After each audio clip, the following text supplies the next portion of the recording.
If you're a first-time home buyer and you're overwhelmed about the interest rate, down payments, monthly payments, and you're debating whether you want to buy now or wait till the prices get lower or interest rates get better, you're not alone. Today we'll answer all the questions that you have and provide clarity so by the end of this video it can help you make the right decision. Hi, I'm Rina Yagia. I'm a real estate agent with Bird & Warner here in the state of Illinois.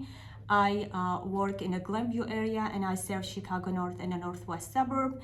And today I have Brent Sabadosa with me. He's a loan officer for almost a decade and has been with Key Mortgage Company. Hi, Brent, how are you? Good, thanks for having me, I appreciate it. So, Brent, talk to us about the market, what's going on in the market, and how the first-time home buyers can, know what's going on, if it's the right time to buy or not.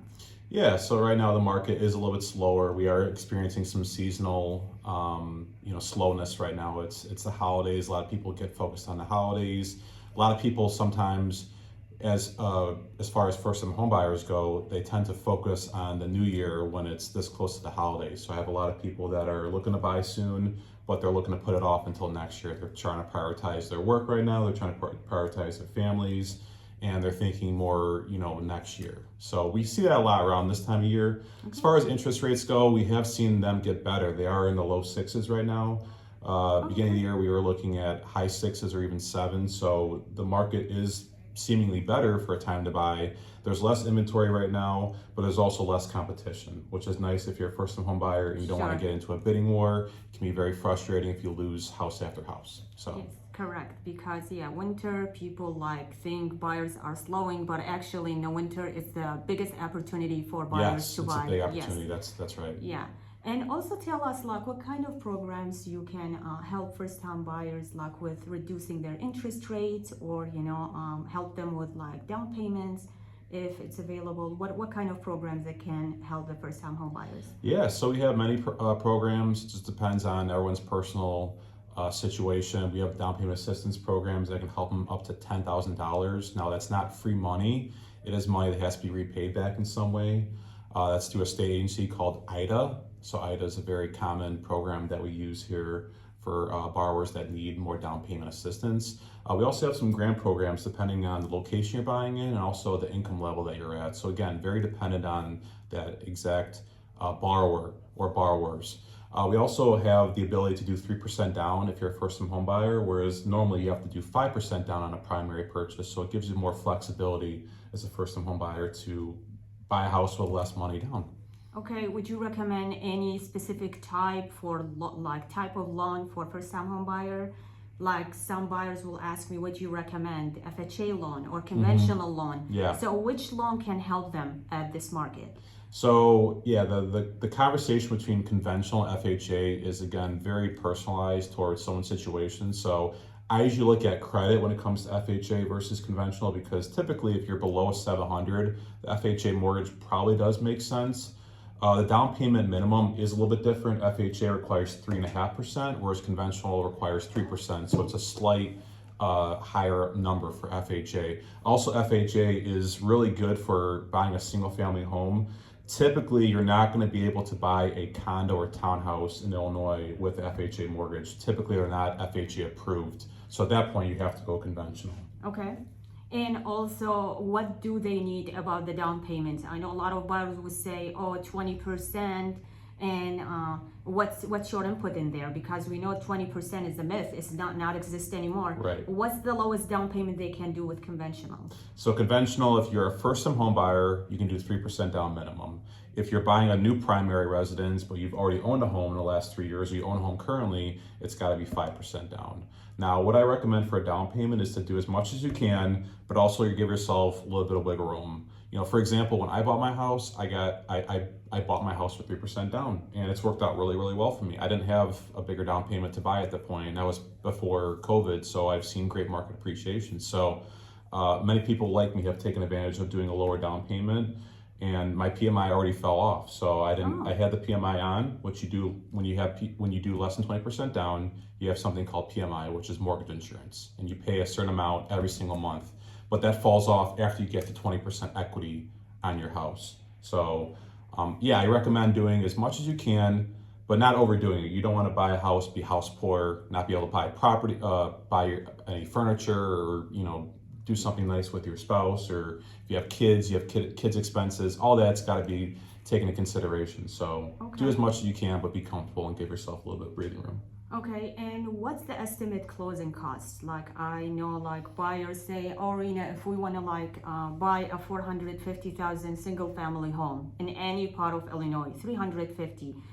What's going to be an estimate? How they can estimate the closing costs? Yeah, it's very tricky because closing costs are also very dependent on the situation. It's depending on the property. It's depending on the town they buy in. It's depending on how much they're putting down. Is it a condo or a townhouse? All these have a small factor on the closing costs. So my best thing that I tell clients all the time is that your closing costs are going to be between maybe $10,000 to $12,000. They can expect somewhere in that range.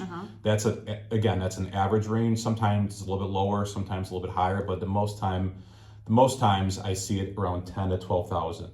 So that includes your fees for the lender, which is us. There's third-party fees like your appraisal. That includes title fees. Title fees are typically around $4,000 right there. For having your escrow set up for your taxes and insurance, that's a variable amount depending on what your insurance and taxes are. All that's included is going to be around 10 to 12,000. Okay, and what's your outlook for the next year? Till now, since it's been actually years, buyers keep saying, oh, I wish I bought last year. I wish I bought last year. And they're gonna wait for the excellent opportunity. And just wanted to let you know, personally, buyers reach out to me and even friends and family and say, oh, what do you think about 2026? Should we just wait? Are we waiting for the federal just to cut on December? Right. What's your inputs like for 2026? I mean, I think real estate's a really good and safe investment for the most part. If you look at year over year, pretty much every year besides the 2008 housing bubble, that there's been constant appreciation. Whether it's been low appreciation or if it's been high, it's constantly appreciated for the last 80 years or so. Almost every year, minus 7 years, there's been market appreciation. So couple that with the fact that we also are seeing good momentum with interest rates. It seems like next year we're going to see rates get even lower. It seems like with how the Fed is, there's been movement with the Fed and talks about certain cuts that are going on. So I feel like the market is going to be good next year. I think it's going to be very, very busy. I think that once the rates do get to a certain point, you're going to see a lot of people want to move because they currently have a house with a really good interest rate, maybe around 3%, 2%. Sorry to interrupt. That was my next question because people also locked some great interest rates back in 2020 and 2021. Correct. And they would say, oh, you know what? The only reason it's holding us back not to upsize is the interest rate. Correct. Yeah. So a lot of people feel like they can't stomach an interest rate in the 6s or 7s when they're sitting on a 2 or 3% rate. It just doesn't make sense for them. Although, in certain cases where you have to move, like if you have, you had twins, you weren't expecting that, you need a bigger place, then you would want to move and you have to take that higher interest rate. So I feel like it's going to be a good year. I feel like it's going to be there's a lot of positive momentum going into 2026 with the interest rates getting better.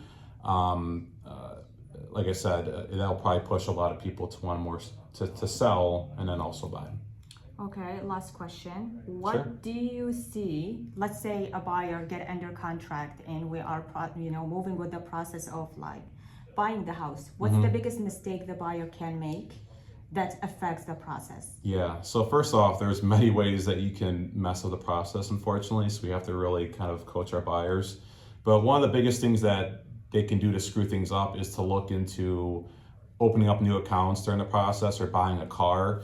The reason why is because that new car payment is counted against their debt to income ratio. So we have to make sure that they still qualify with that car payment. Typically, car payments nowadays are pretty high. We're seeing car payments, I think the average car payment right now is $700, $800. So that could be substantial, where it can affect whether you qualify. It can affect your interest rate. If you're doing less than 20% down, it can affect your PMI. So it can have a substantial impact on what you're qualifying for. Also, one thing that people can do that can screw things up ultimately is they can take a long time to get back to us with documents. So when we're operating on a very tight deadline, it's important that borrowers are very responsive and they get stuff back to us in a very timely manner. Okay. Thank you so much, Bryn. Of course. Hopefully this information helped you to make the right decision. Thank you for tuning in, and I'll see you next time. Bye.